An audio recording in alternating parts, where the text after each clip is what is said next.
Il est 8h13, Lévy sans interdit. Bonjour Elisabeth Lévy.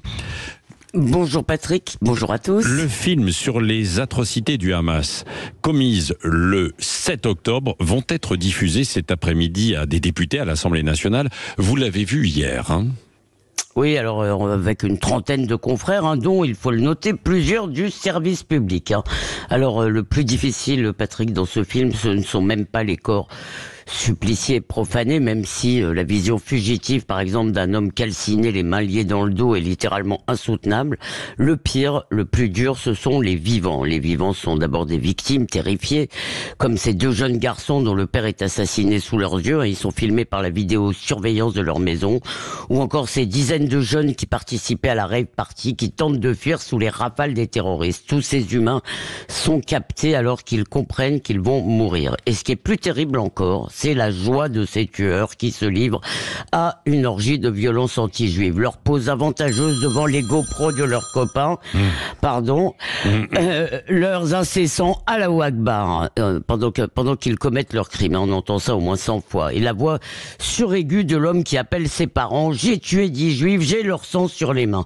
Alors j'y allais, Patrick, pour glaner peut-être quelques éléments de compréhension, mais je l'avoue, après l'avoir vu, ce que l'homme peut faire à l'homme reste un mystère. Oui, mais alors pourquoi faut-il le montrer, ce film ? Pour plusieurs raisons. D'abord, je dirais pour endiguer le négationnisme qui est déjà en train de faire surface. Il y aura toujours, bien sûr, des gens pour prétendre que ces images sont des faux fabriqués par l'armée israélienne. C'est d'ailleurs ce qui se dit beaucoup dans les foules qui manifestent dans le monde arabe. Mais malgré tout, elles produisent un effet de vérité. Et aussi pour lutter contre le relativisme, parce que plus le 7 octobre s'éloigne, plus la réplique israélienne cause de morts civiles terribles, plus on oublie qu'il s'agit pour Israël d'une question de survie.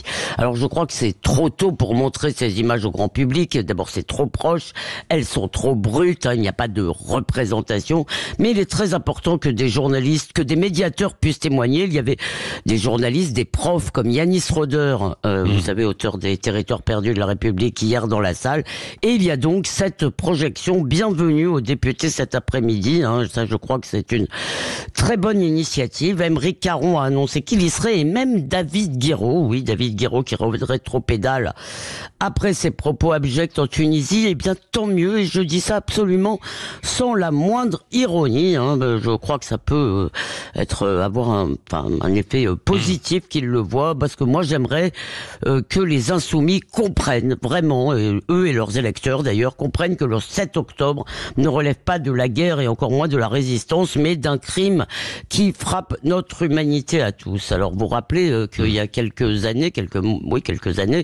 Marine Le Pen avait été condamnée à une expertise psychiatrique pour avoir diffusé des images prises par des vidéos de l'État islamique. On sait aussi que les images du Bataclan, elles ont été diffusées seulement au procès, mais sinon personne ne les a vues en dehors de ce procès. Eh bien peut-être que cette pudeur qui est tout à fait légitime et qui est compréhensible, ça pose des questions, peut-être que cette pudeur n'est plus de saison, parce que sans doute que pour combattre le mal, il faut être capable de le regarder en face. Merci Elisabeth Lévy.